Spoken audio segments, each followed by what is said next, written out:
So, as you know, Cheesy, I said this earlier, but now we've finished cooking this, haven't we? What is Yeah, actually worse than being born in the UK? I mean, I Still mean, being there. yeah, Yeah. Okay. yes, absolutely. Because, well, to be fair to the UK, uh, uh, the cause of this problem is not just because of Brexit. There are worldwide problems with transportation, with the transportation of goods.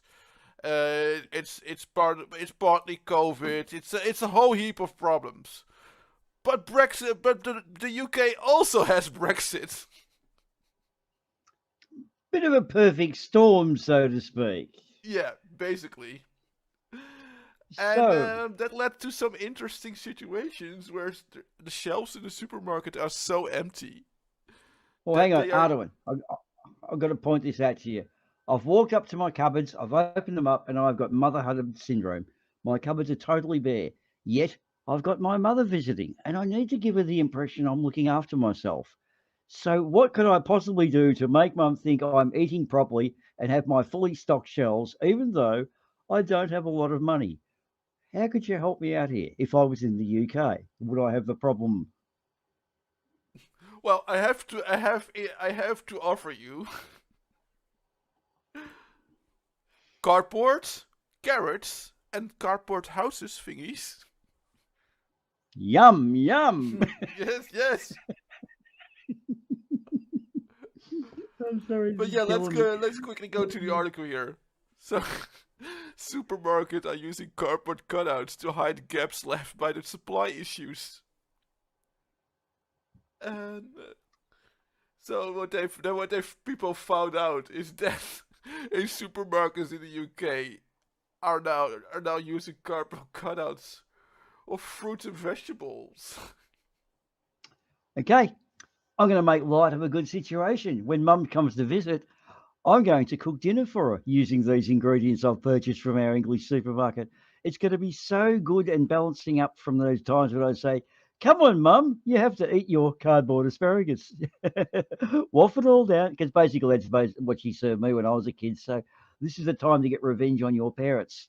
Serve them cardboard vegetables, and probably about the same cooking style too, considering the nation who basically roved the world looking for spices seems to not know how to use them. But anyway, let's not talk about English history of 200 years ago. It's almost a comedy routine unto itself. So yeah, So, Tesco has begun using pictures of asparagus, carrots, oranges, and grapes in its fresh produce aisle. now, is Yeah. this to sort of just create like the shops look stocked up? Like, because I dare say bear shops really do have a psychological effect on people. Yeah, So, like, probably. Yeah. I'm wondering, though they're in some supermarket, okay, we've got to make people, we've got to raise their spirits. I know, cardboard cutouts. Like, how does this stuff get up and running and then actually get through meetings? Like, I mean, our production meetings end up with punch-ons. I wonder what the executive meetings at the supermarket chains are like. Like, do you yell this person down, or they think actually he's onto something there? So yeah, exactly, and they're using it's the cutouts were an array of tactics being used to fill spaces, including filling meat fridges with bottles of tomato sauce or mayonnaise, Yum. spreading bags of beer out across whole aisles, and erecting large posters or other marketing material.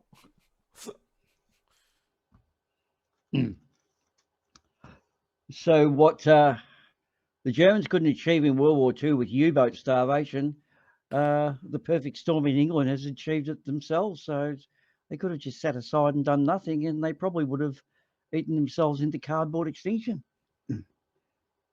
Of course, those fine Welshmen wouldn't do such a thing, would they, Cheesy? They would be forward thinking and not allow such stuff to happen. Is that right? So what? I can neither confirm nor deny any of that.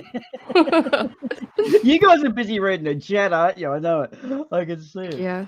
So one of the things they also do is to because of course there are a couple of things that don't go to waste. and they have kind of have reduced the range of those products so that the food the wastable items are getting priority with shipping. I guess as same as some bulky stuff and that are not essential or profitable. Hmm. So yeah, So, interesting stuff. yep. So, looking on what we've learnt tonight, North America, as in Canada, is a kind of weird yet wonderful place. Middle America, well, who'd want to be there? Don't know what you're doing to yourself, Cheesy. And of course, UK is kind of not really faring well, but then let's look at it, go back to the continent that's North America, Mexico. Lots of tequila, lots of weed, and they seem to be having a bit of fun. So it looks like we know where our next holiday could be. The land of Speedy Gonzales, I'd say. Terrible place to live. You can get off your face on tequila Yeah. and good weed. But yeah, I think you're onto something when you're talking about the psychological effect, because I have to say, this does look pretty dreary. Mm. It's yeah, this kind of looks depressing, and I don't even live there. Or the English would probably think that it's kind of shit.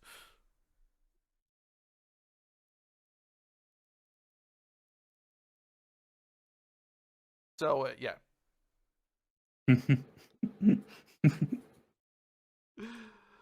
And I actually also heard of a because what they've also been trying is kind of see if they can get truckers from Europe to get to ride from them on a temporary visa, which would last till Christmas and probably involve making a lot of ungodly hours for maybe a little bit more than usual, but still shit pay.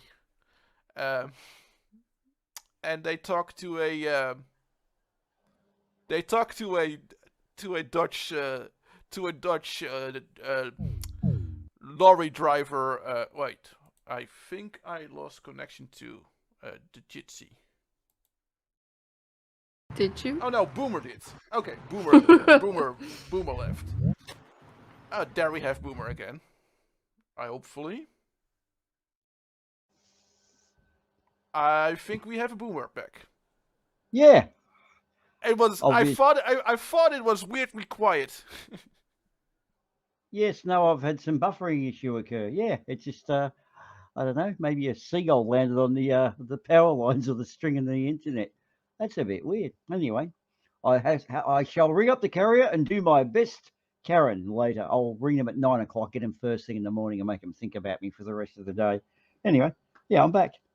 Yeah. What did I miss? I was just about to play the soundbite of this Dutch union leader of lorry drivers that had something to say about that offer that the UK made to European truckie drivers to come to them on a temporary visa and then fuck off again during Christmas when it's Christmas.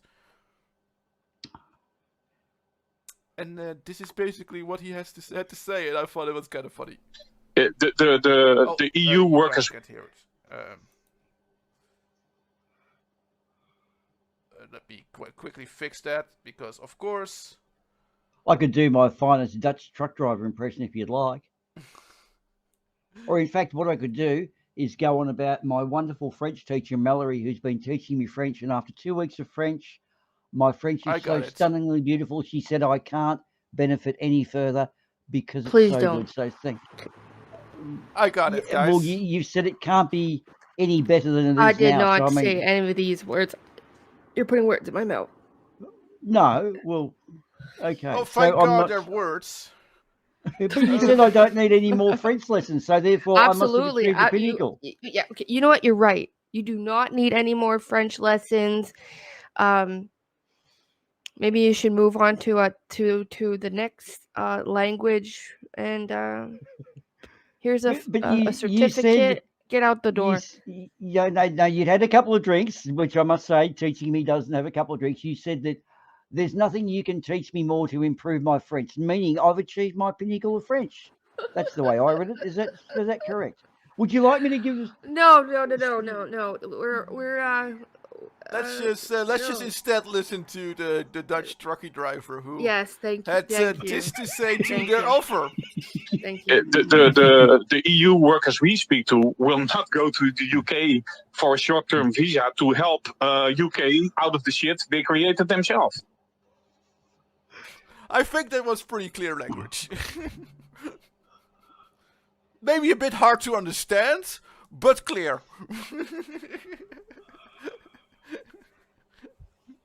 Yes, in French we have a saying that goes something like.